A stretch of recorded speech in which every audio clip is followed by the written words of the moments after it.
მამა პაისი მიყვებოდა, რომ როდესაც ჯერ კიდევ ყმაწვილი იყო, სადურგლო საქმის შესასწავლად დადიოდა.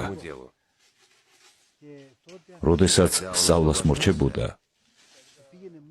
ველად გადიოდა და ცრემლებით ლოცულობდა ხოლმე. მისი მშობლები ანერვიულდნენ, ამბობდნენ, მორჩა დავიღუპეთ, არსენი ბერი გახდება და სამუდამოდ დავკარგავთო. მერე ერთი მისი ბიძა, რომელიც ფილოლოგი, ანუ სიტყვის მეგობარი იყო, ოღონდ სიტყვის მისი ყველაზე იაფფასიანი გაგებით, წმინდა წერილში სიტყვა ღმერთის ერთ-ერთი სახელია. მისულა მათთან და უთქვამს, ნებამომეცით დაველაპარაკო და მე მოვაგვარებ მაგ საქმესო. მან როგორც განათლებულმა ადამიანმა დაუძახა არსენს და ეუბნება. ნუ იქნები ფანატიკოსი.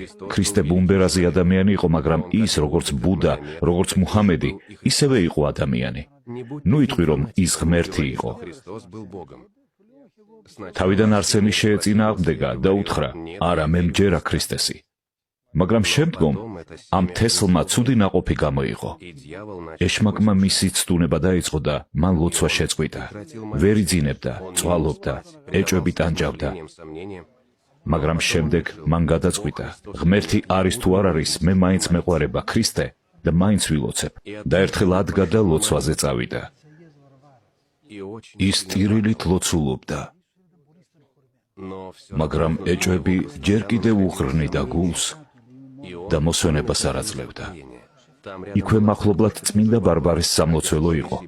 მამა პაისი წავიდა იქ, რათა კანდელი დაენთო. ის ძალიან გულგატეხილი იყო. მახსოვს მან მითხრა, რომ ტაძარში მარტო იყო. დაიჩოქა და მოთქმით ატირდა. ქრისტე, მომეცი ნიშანი, რომ შენ ჭეშმარიტი ღმერთი ხარ და მრავალსაათიანი ქვითინის შემდეგ ტაძრის შუაში თავჯაღუნული მჯდომარე ხედავს, რომ საკურთხევლის სამეუფეო კარები იღება და ქრისტე დგას გადაშლილი სახარებით და ეუბნება. არსენი, მე ვარ აღდგომა და სიცოცხლე. ვისაც მე ვწამვარ, კიდეც რომ მოკვდეს იცოცხლებს.